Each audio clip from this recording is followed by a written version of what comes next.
Good evening, everyone. Thank you for making time to be here. I, if this is your first time joining our series, this started 2 months ago. Um, we mainly focus on Chinese medicine related topics, including dietary. Um, Chinese medicine modalities. And in the since last month, we have been talking about Yang Sheng, which is Nourishing Life. There are, it has a very broad application in daily life. It provides a lot of principles for us to follow in order to maintain health and prevent illness. And today we have three um, sections to discuss. So we have a lot to cover. And the first part will be focusing on emotional balance. And second part will be daily rhythm. The third part will be sexual wellness. Please stay until the end.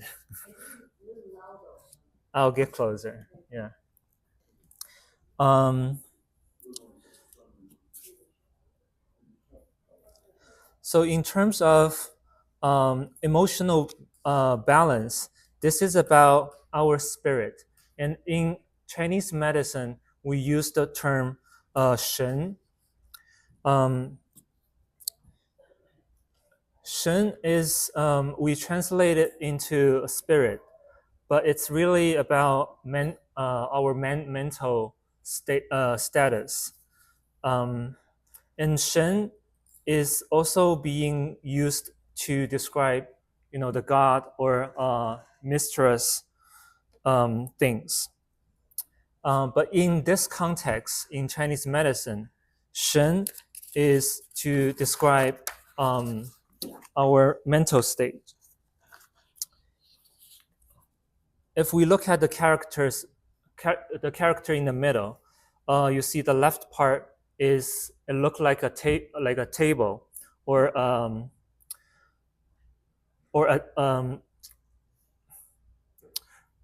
it looked like a table, and we're so when people use a table to offer things to a super power, and on the right side is the image of a thunder.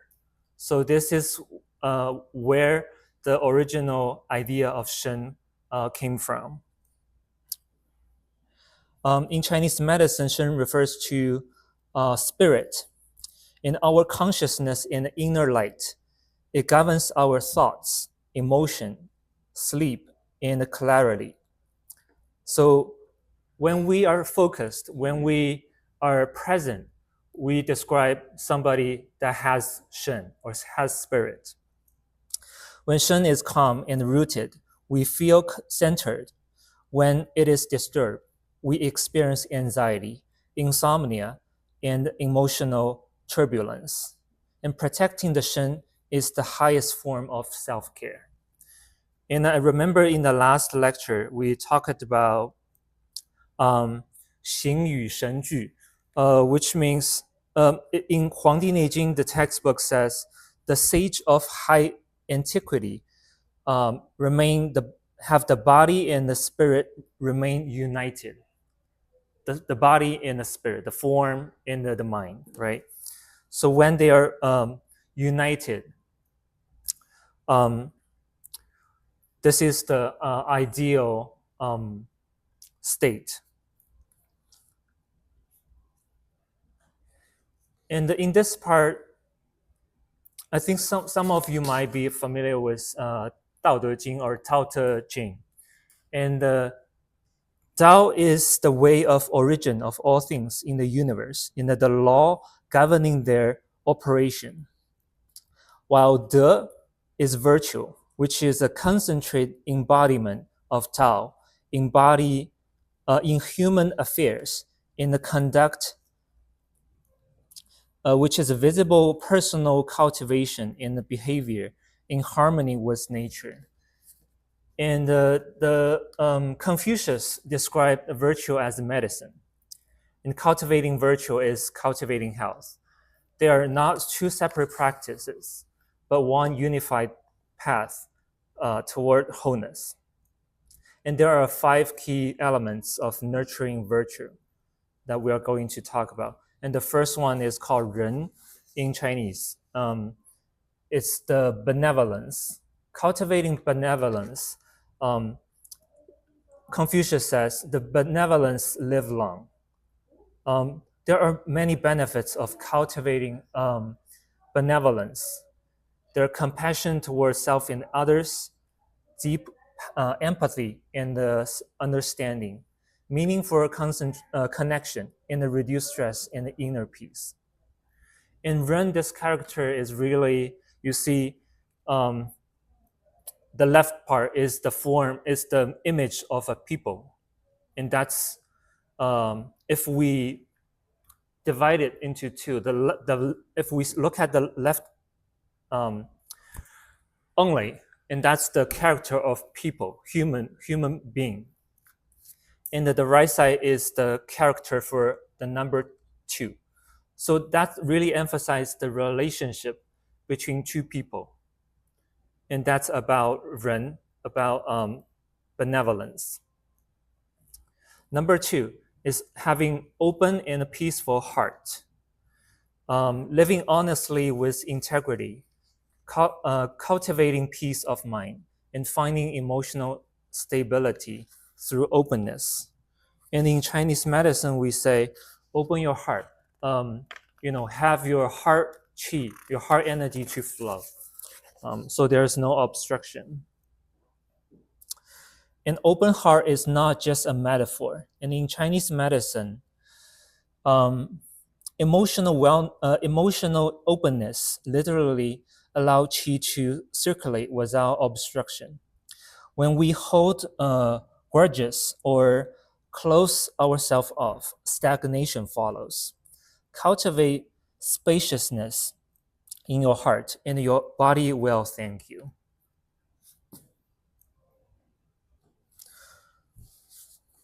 So when your heart is open, you also wanted to bring the joy out, right? To allow the qi to flow. So doing good brings joy. When joy arises, qi follows harmoniously. The will is fulfilled, and the body's defensive and a nourishing system circulate freely. And there's a beautiful feedback loop in Chinese medicine philosophy. Doing good generates joy, and the joy nourishes the heart. And acts of kindness are medicine for the spirit. And number four, in in in history, in Chinese history, I think self-reflection has always been emphasized. Um, this is how we catch emotional imbalance. So when you notice that you are triggered by a certain emotion, like anger or fear, we tend to, or we are taught to, like, look at yourself and do some analysis and see why you have that kind of reaction. And we need to take time to process it. And catching those emotional imbalance before they became illness, the sage practiced daily reflection. Did I act with integrity? Did I hold unnecessary anger?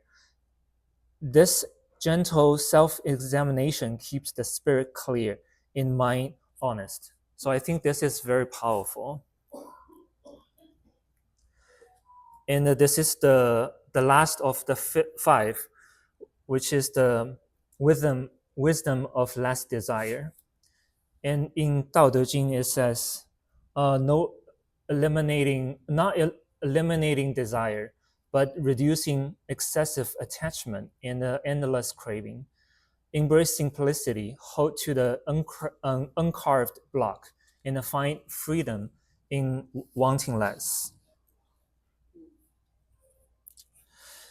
Less desire, it doesn't mean that suppressing all wants. It means recognizing which desires serve us and which desire drain us. Excessive craving exhausts the kidney energy and scatter the shen, the mind or the spirit. And this is about contentment, but um, it is not. It is not resignation. It is a wisdom. So this is also a simple the power of simplicity. Um, this is from Huangdi Neijing, the old textbook. When the mind is tranquil in the free from desire, true qi follows naturally.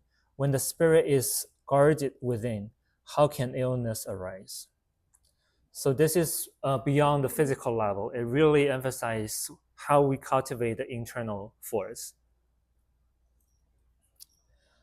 And emotional cultivation also restore emotional balance when the mind become disturbed, gently guiding the spirit back to harmony through awareness, intention, and practice. I think modern psychology also has a lot of explanation, but this is part of Chinese tradition that we focus on doing certain things or having certain hobby to maintain emotional wellness. This is a way called transforming emotions through arts. It's how we redirect emotional energy through creative expression. That includes music, playing music or appreciate music, or doing calligraphy, doing painting, or reading, or uh, you know, going out and appreciate nature. And movement also can be a medicine. This topic we will be discussed in our next lecture. Uh, we will specifically talk about the origin of Tai Chi and some other um, Qigong movement and how we implement in our daily life and support our health goals. Um, from the scientific perspective, exercise promotes endorphin release and reduce anxiety and lift moods. And from the TCM perspective, movement regulates qi and harmonize emotion and keep our energy flow freely. And there's another way of dealing with emotional disturbance, which is finding a higher purpose and the meaning. I'll give you some examples. In Han Dynasty, there's an author called Sima Qian who created the records of the grand historian. And he was actually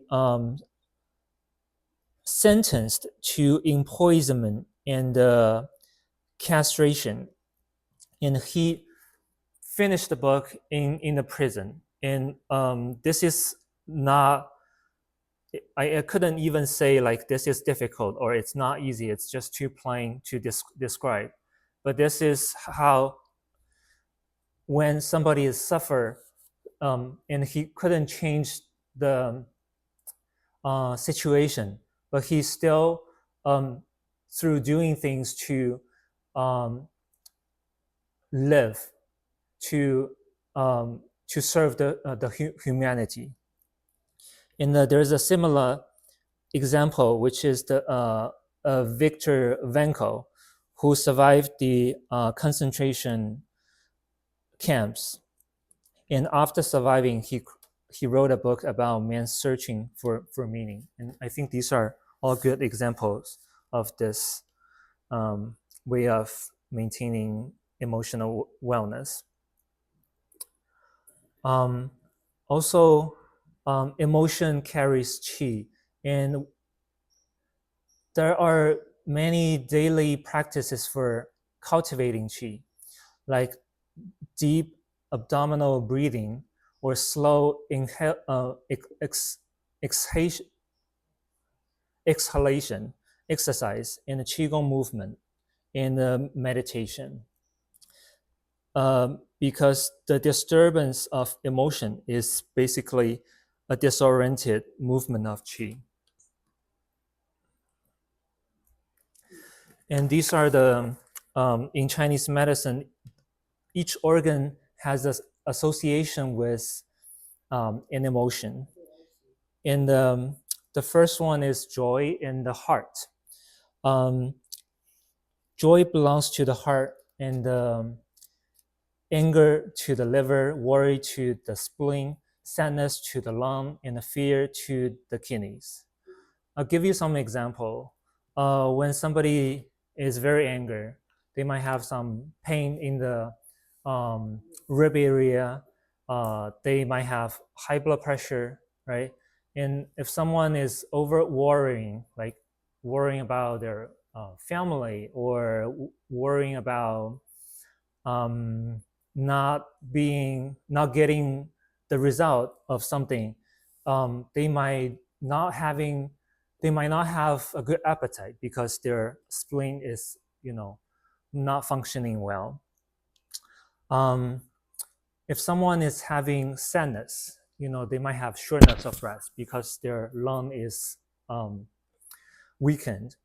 And you might also see people when they are under fear, they might uh, they their urination can be out of control because the kidney is impacted. However, this is a start pattern that each organ has a controlling and a generating relationship.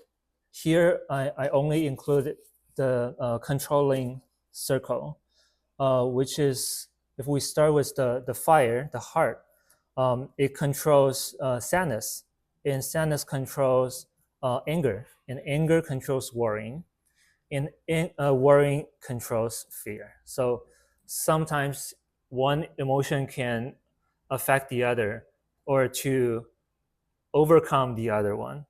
Yeah, and this in Chinese uh, medicine records, there are stories about treating an emotion with another emotion, like on purpose, uh, on purpose. So to summarize this part, cultivate virtue as the foundation of health, simplify desire and embrace contentment, balance emotions through awareness, regulate breathe to nourish qi, serve others to find meaning, and protect your shen above all. The greatest medicine begins with a peaceful heart. And this is the first part about mental health, emotional well.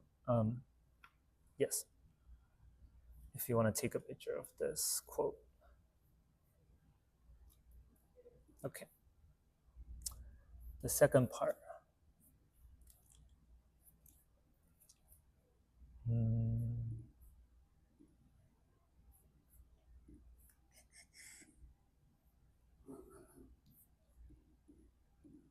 Okay. Somehow I'm not seeing the present.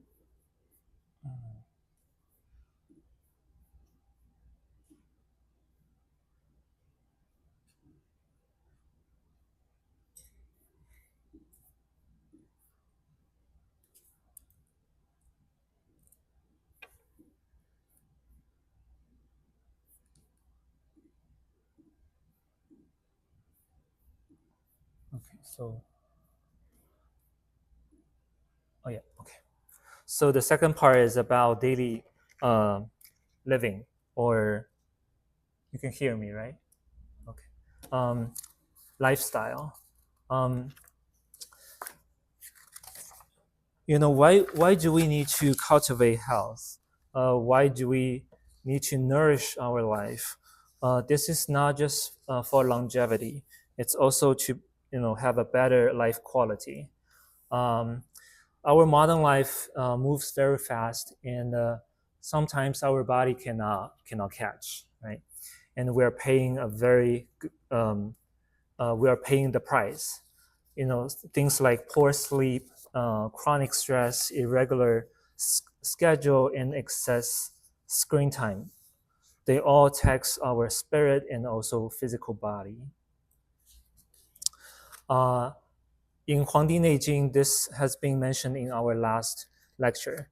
Regular routines in avoiding under labor are the foundation of longevity, and these are the principle. Um, the Huangdi Neijing teaches us to live in harmony with natural rhythms, maintain consistency in daily routine, and avoid overexerting our vital energy. This is the path to a long and healthy life. And because we're part of the nature, and there's a rhythm in the nature, right? The sunrise and the sunset. There are four seasons, and although we are the most supreme species in the world, however, we are still influenced by the nature.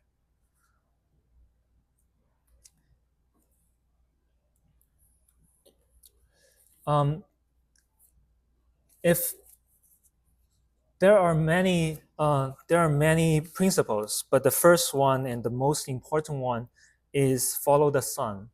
Um, there's a there is a statement in Chinese. It's called 日出而作，日落而息. It means rise with the sun to work. Rest with the sun when the sun sets. And our body's rhythm are deeply aligned with the sun.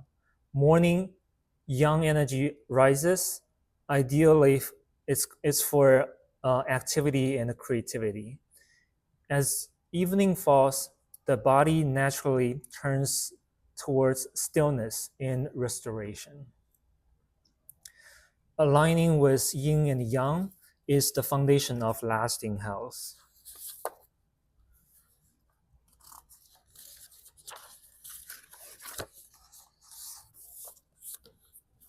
And in New York, in this area, like the four seasons are pretty easy to it's very distinguishable, and this is actually a good rhythm compared to other places like Florida or California, that the temperature doesn't fluctuate very much during the year.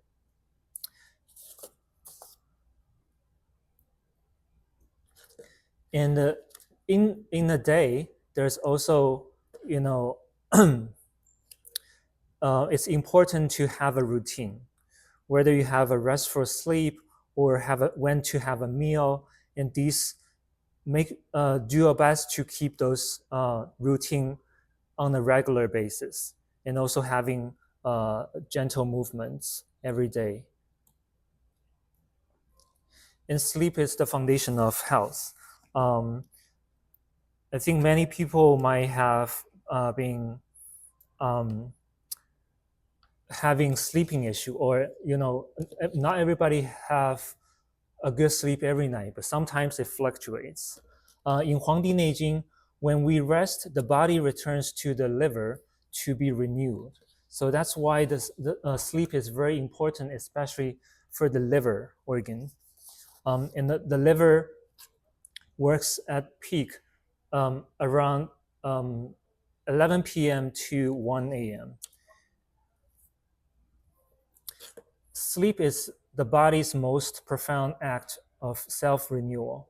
And during deep sleep, the body replenishes qi and it restores yin-yang balance. It repairs tissue and strengthens immunity, calms the mind and balances the spirit, consolidates memory and clear waste, and it nourishes the organs and slows aging. And there's an emphasis in Chinese culture that to have um, a type of sleep we call 子午觉, meaning that the 子 time and the wu time you need to be resting. And this is um, at night, it's between 11 to 1. And during the day, it's between 11 a.m. to 1 p.m. If you're not able to nap, but it's a good time for you to rest before or after your lunch. And that helps restore your energy and vitality. In order to have a better sleep, you might want to create a healing sleep environment. Um, Keep your bedroom cool, dark, and quiet. Also use natural materials like cotton, linen, and wood nourish because wood nourish the spirit. In sleep posture, this is more of a modern scientific research. Um, but the first statement is from a Chinese um, Asian text. It says, "Sleep curled like a bow, and the qi and the blood flow freely." And TCM recommends sleeping on the right side, with the knees slightly bent. This eases the heart's workload and supports smooth digestion. And traditionally, we also use pillows that filled with buckwheat because buckwheat is soft and you can change the shape a little bit.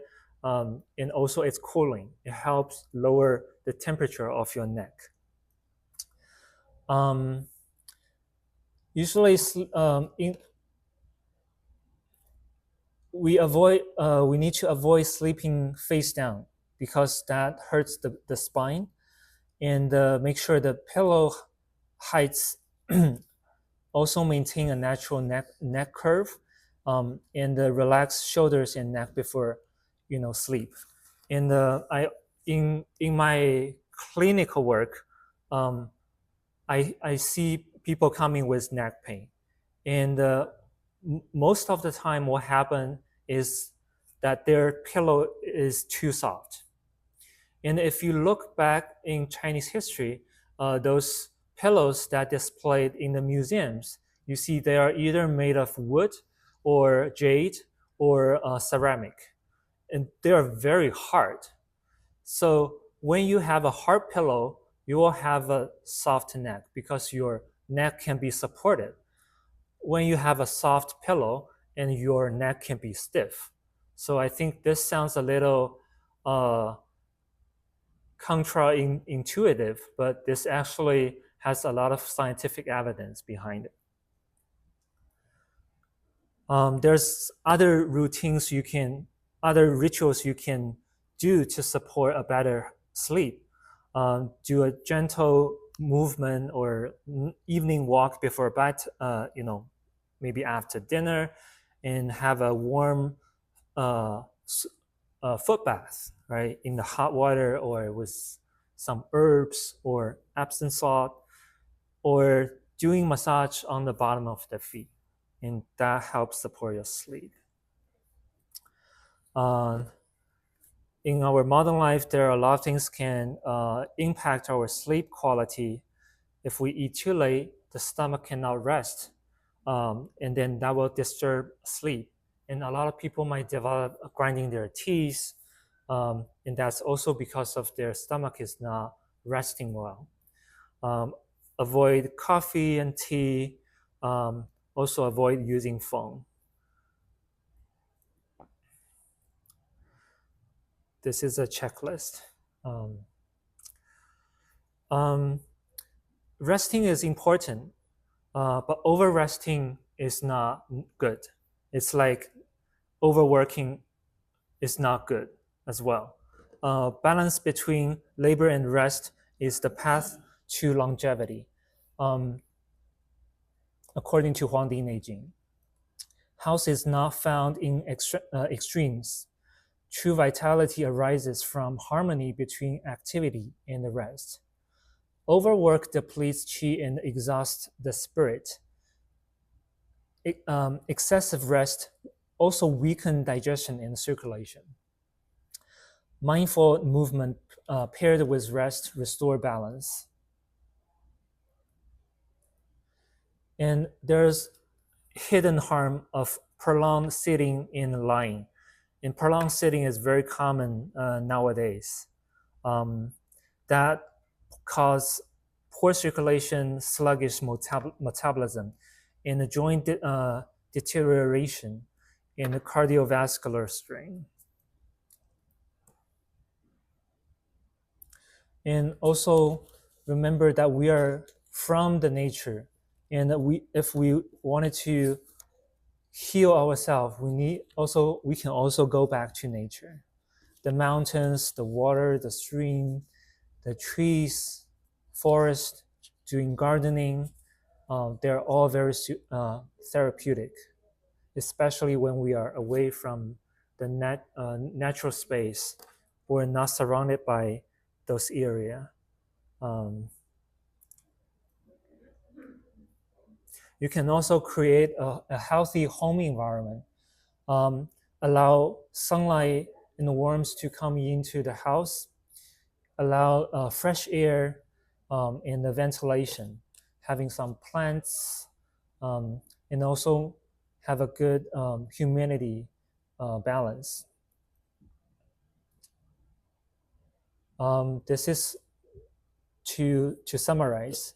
Sleep on a regular schedule, have a peaceful home environment, doing movement every day, and spend time outdoors, and balance work and the rest. Okay. Any questions so far? Yes. Mm-hmm.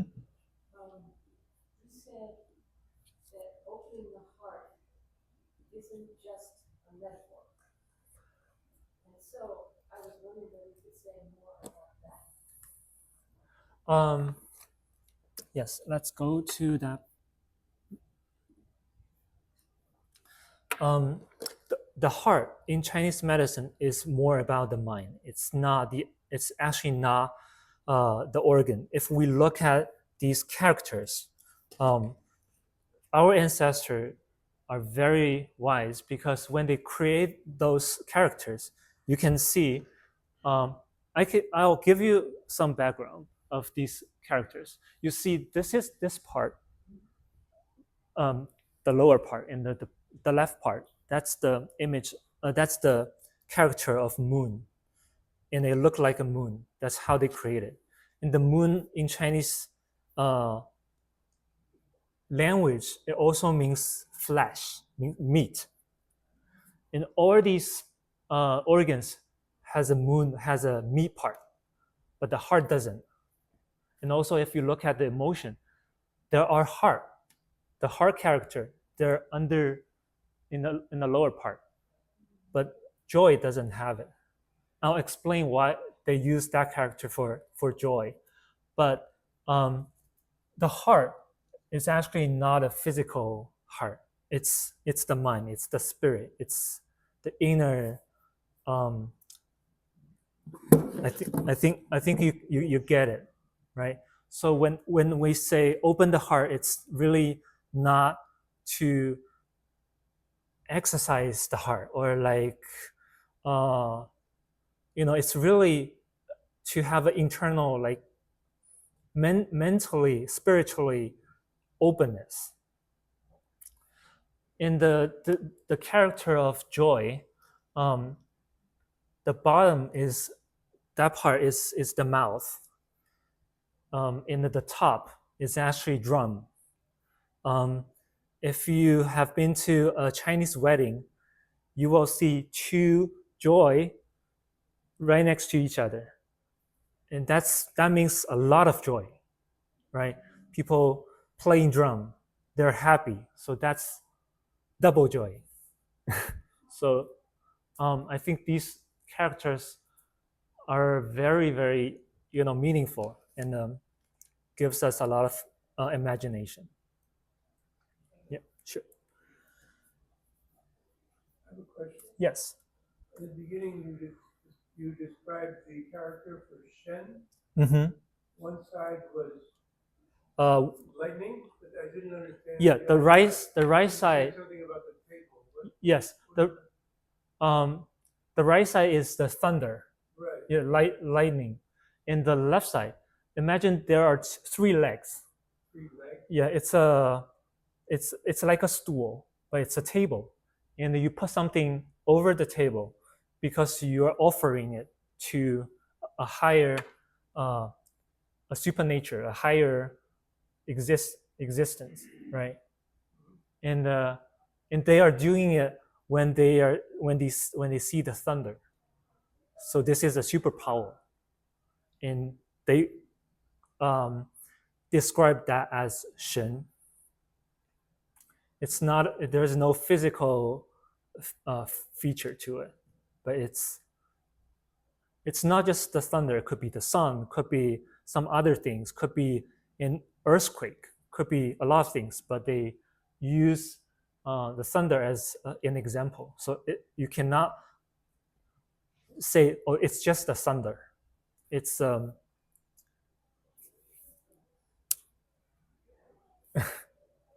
you know what I mean? Yeah, yeah.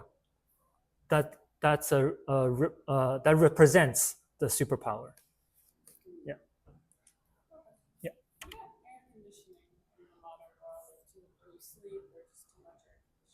I would say uh, air conditioning helps. So when it's very hot, you probably cannot get a very sound sleep. So lowering the temperature is the purpose of it. But if it's too low, your body will suffer from cold. Yeah, and that's more of a negative impact. And um, having air conditioning also, there's a like whether you turn the fan on or not, that also matters, because when the fan is blowing the air on your body will suffer more. And if you come out of from outside, you are sweating and your skin pores are open, and you enter a very cold room, or like a supermarket or like the fridge area, and your body will absorb those the cold, and that's even worse. And you might want to allow yourself to settle down, wipe off the sweat, and allow yourself to adjust, to close the skin pores. Then you have a cover and slowly enter that cold space. Yeah. And also there are areas in the body that are more vulnerable, like the back of the neck, the bottom of the feet, the lower abdomen. These are very, especially uh, for women. Mm-hmm. Yeah. There was a list of healthy things to do, like painting, mm-hmm. and reading was one of the items on that list. Yep. That's because of what you read, the content of the reading will elevate you. It's the action of reading. Yeah. The action of reading equivalent to painting, say. I always think of reading as maybe not as good. Why reading is not as good? Of course, depending on what you read, but in general, reading is relatively better than gaming. Than gaming, right? um, yeah. Okay. All right. The last part. Um, Sex is a very sensitive topic, and but it's not being discussed very often, especially in public. That's why it's actually more important to discuss. In Chinese medicine, in the Taoism, there's a lot we can learn and to look at. Um, Sexual activity is very important because that has to do our mind, our body, relationship, and also it supports. If we do it correctly, it can support our longevity. It's more than reproduction because it helps connect. It helps with affection, and it brings joy. It also helps maintain emotional well-being, and also important for health maintenance. Um, so this is from in Tang Dynasty, the saint of medicine, Sun Simiao. He says sexual desire is a natural part of being human. Health does not come from indulgence nor from extreme suppression. Instead, true wellness comes from moderation, emotional balance, and harmonious relationship. And in Chinese medicine, we always emphasize that uh, moderation is important. Avoid extremes and live in accordance with nature. And this is a paradigm in Chinese medicine. We talk about the Jing, Qi, and the Shen. Jing, I would say, it's more of a substantial aspect of the vital force. Um, it's the reserve of vitality, and it supports growth, fertility, reproduction, healthy aging, and the recovery. Um, Rest, proper nutrition, and in the moderation helps preserve gene. And the gene is like your body's battery. It has a lifespan. It for most people it doesn't. The gene be won't get more. Like it just decrease over time until we lose everything and we die. So the whole purpose of Yang Sheng or Nourishing Life is to preserve your gene. And Qi is more of a functional energy. It supports circulation, metabolism, movement. And Qi needs to flow freely. And that's all we wanted to do with our Qi. In Shen, we have talked about the spirit and mind. It's about consciousness. Um, the Shen needs to be calm and joyful, and that's the goal.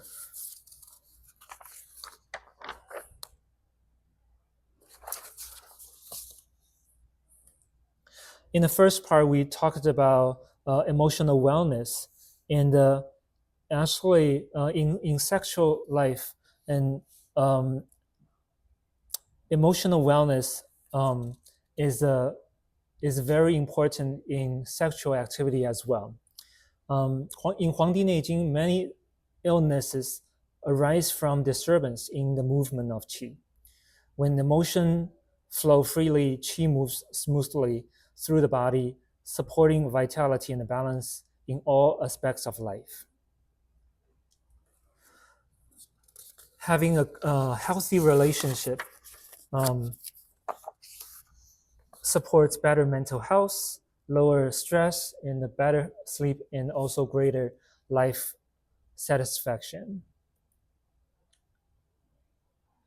And before we start discussing a good example of sexual activity, we wanted to emphasize that emotional connection is need to it has to be a priority. In Chinese medicine, teaches that the heart must be at peace for the body to truly benefit from closeness.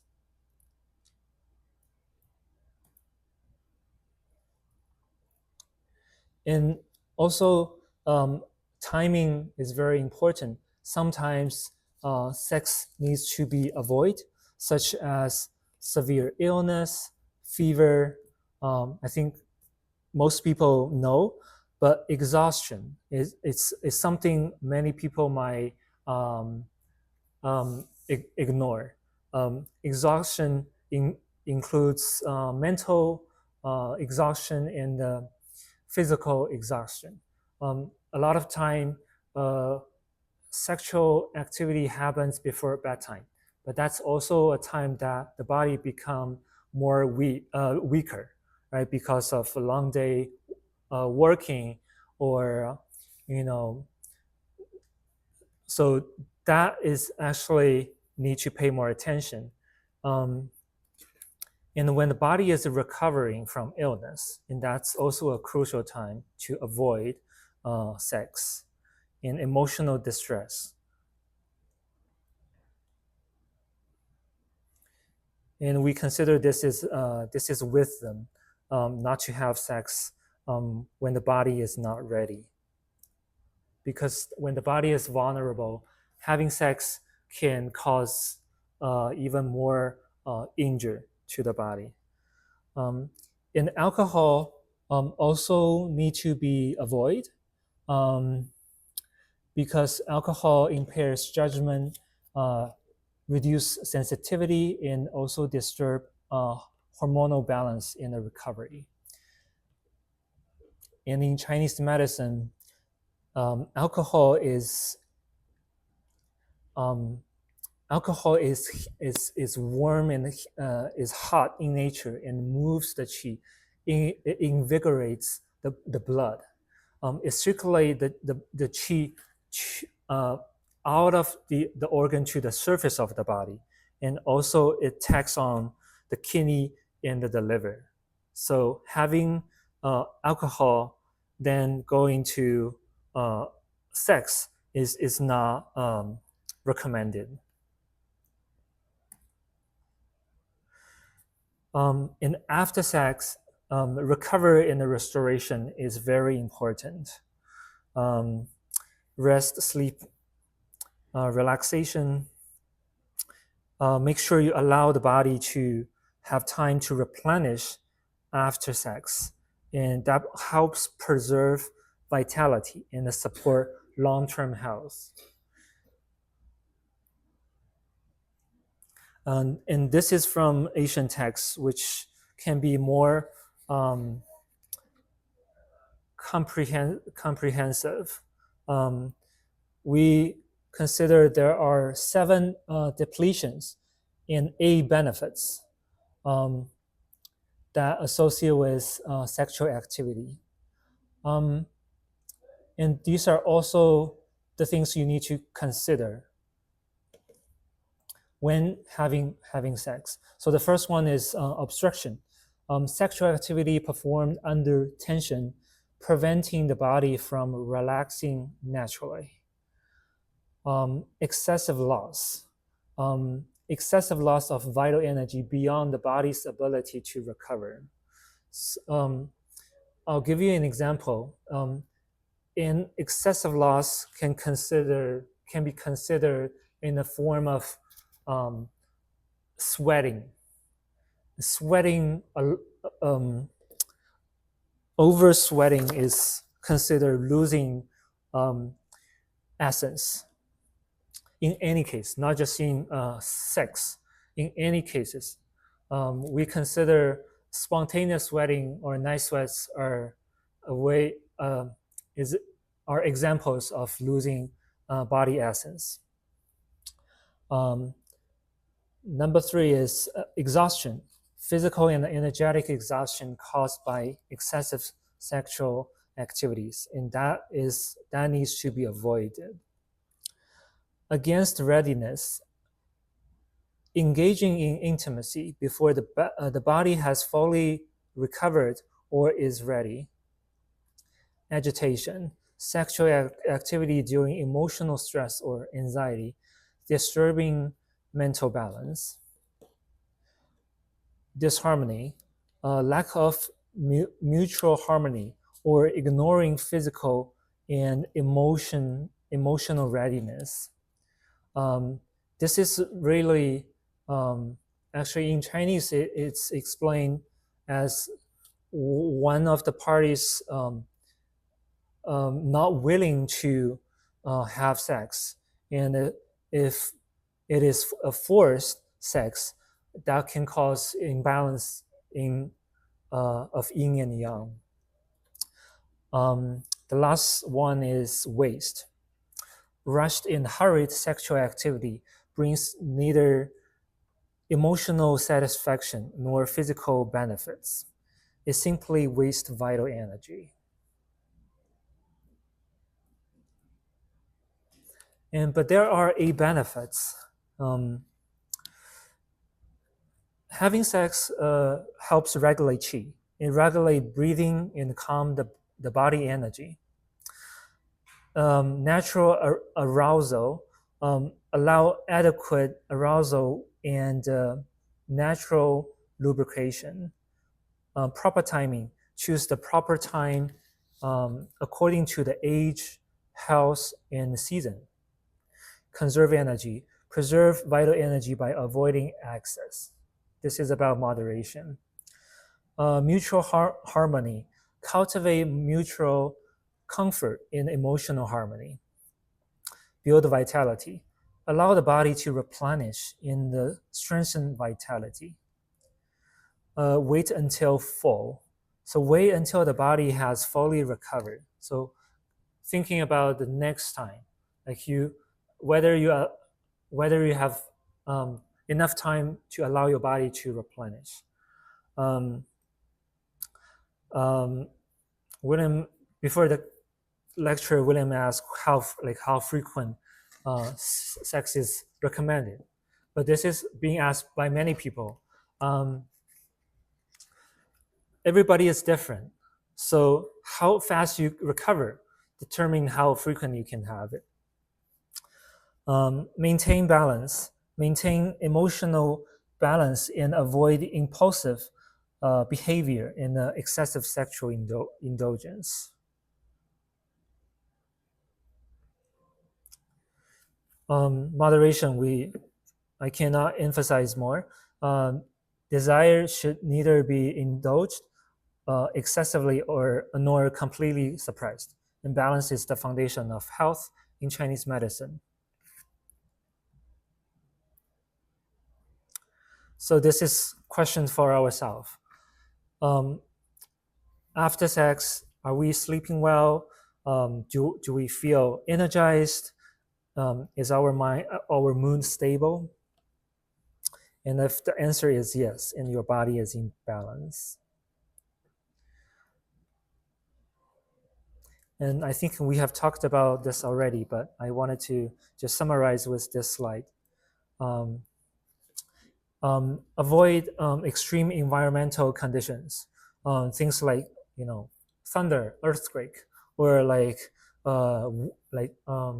storm, or those extreme um, weather conditions. Need to Sex need to be avoided, because imagine what causes those weather conditions, because there is a bigger force behind it. So under that big force, our body is also impacted.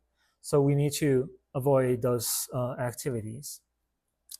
And if we have emotion distress, we need to avoid sex, because your body and mind can be separate. Avoid alcohol, avoid having sex during illness or extreme fatigue.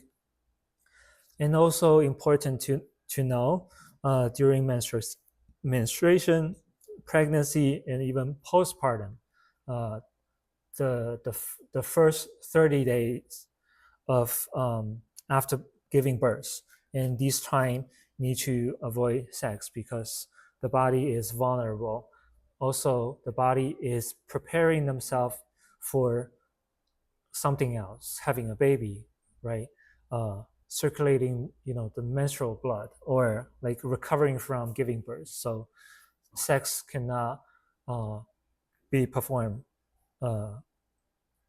Otherwise, it will disturb the process and um, impact the women's body and health. So the purpose of these traditional guidelines is not to discourage intimacy, but to protect the body's vital energy during periods when healing and recovery should take priority.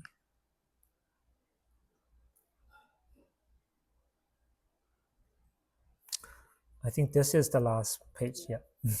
So regulate your emotion, preserve vital energy, practice moderation.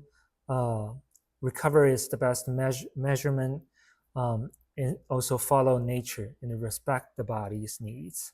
And all those things you do will lead to longevity. From Huangdi Neijing, there's the last quote here, is follow the laws of yin and yang and live in harmony with nature. Thank you so much. Thank you very much. Very good. Yes. The benefits to masturbation. There are short-term benefits, but long-term damage.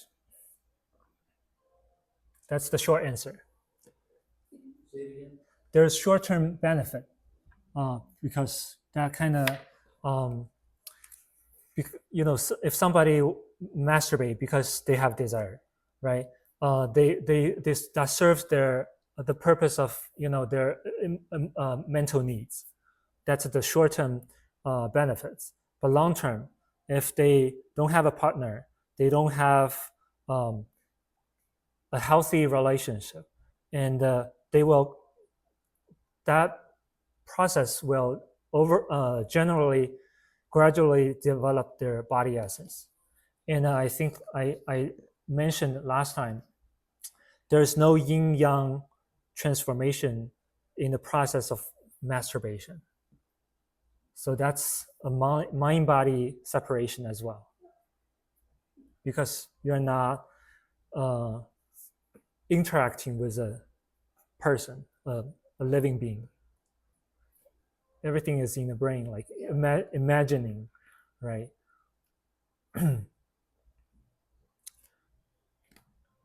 It's okay to leave.